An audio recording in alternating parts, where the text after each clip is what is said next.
महाराष्ट्र सरकार ने विकलांग नागरिकों के लिए एक नई पहल शुरू की है, जिसमें मुख्यमंत्री देवदर्शन तीर्थ क्षेत्र योजना का निर्णय लिया गया है। इस योजना के तहत सरकार विकलांग नागरिकों को धार्मिक स्थलों की यात्रा के लिए सुविधाएं प्रदान करेगी, जिससे उन्हें भगवान के दर्शन करने का सुअवसर मिलेगा। यह योजना उन नागरिकों के लिए होता है जो विभिन्न कारणों से स्थानीय यात्राओं में भाग नहीं ले पा रहे हैं और जिन्हें इस प्रकार की सुविधा की आवश्यकता है। इस योजना से समाज में समानता और सहायता के प्रति विकलांग नागरिकों के प्रति सरकार की पहल को बढ़ावा मिलेगा। दिव्यांगांना देखील जे काही त्यांना सोयी सुविधा देणं खरं म्हणजे ते देखील एक पुण्याचं काम आहे आणि म्हणून आज ही मुख्यमंत्री देवदर्शन तीर्थक्षेत्र योजना आज सरकारने सुरू करण्याचा निर्णय घेतलेला आहे।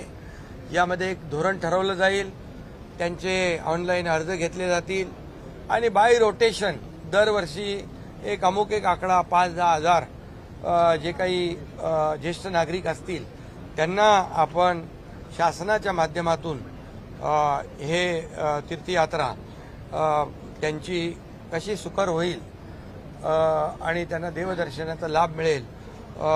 ज्येष्ठ असल्यामुळे काही अडचणी त्यांच्या असतात त्या दूर कशा होतील या सगळ्यासाठी सरकार सकारात्मक आहे। त्यांनी सरकारने आम्ही निर्णय तो घेतलेला है।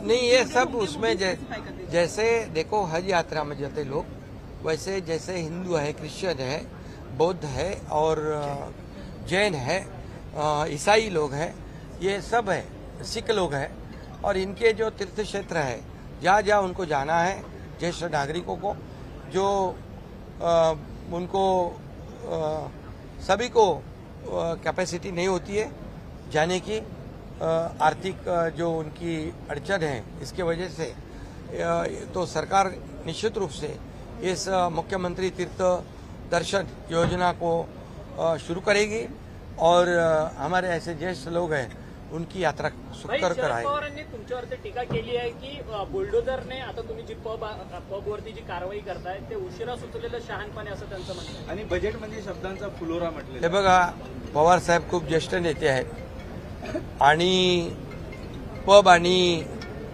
ड्रग्स याला कधीच ते पाठिंबा देणार नाहीत, कारण तरुण पिढी जी वाया जाती आहे।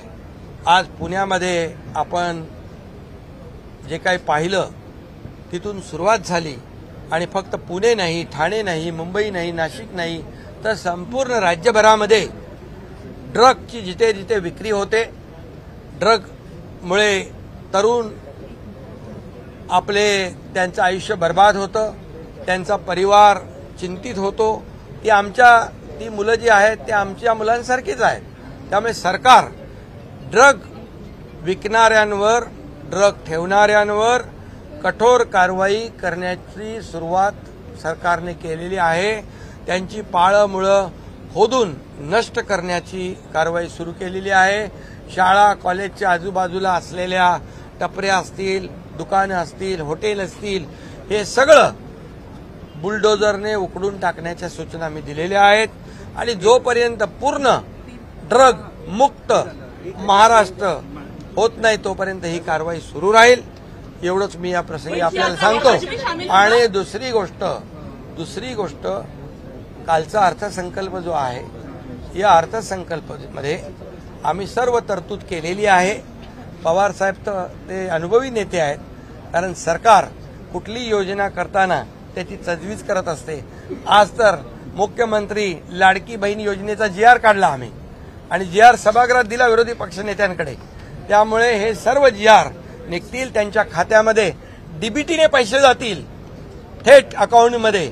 त्यामुळे कुणी याच्यावर आता राजकीय भाष्य करू शकतात, हे जुमले वगैरे, कारण ज्यांनी यापूर्वी खोटी आश्वासनं दिली, शेतकऱ्यांचे पैसे आम्ही कर्जफेड करतो, जे रेग्युलर कर्जफेड करतात त्यांचे 50,000 रुपये इन्सेंटिव्ह देतो म्हणून मागच्या महाविकास आघाडी सरकारने निर्णय घेतला, पैसे दिले नाही, पैसे आम्ही देतोय, त्याची पूर्तता आम्ही करतोय।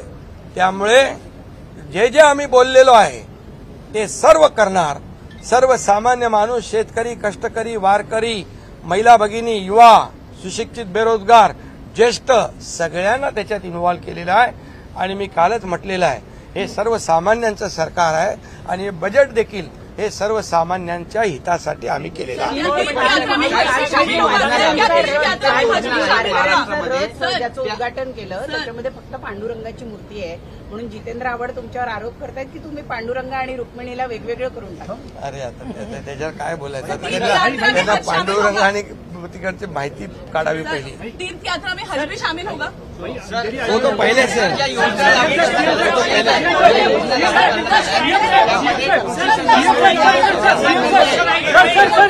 प्रकाश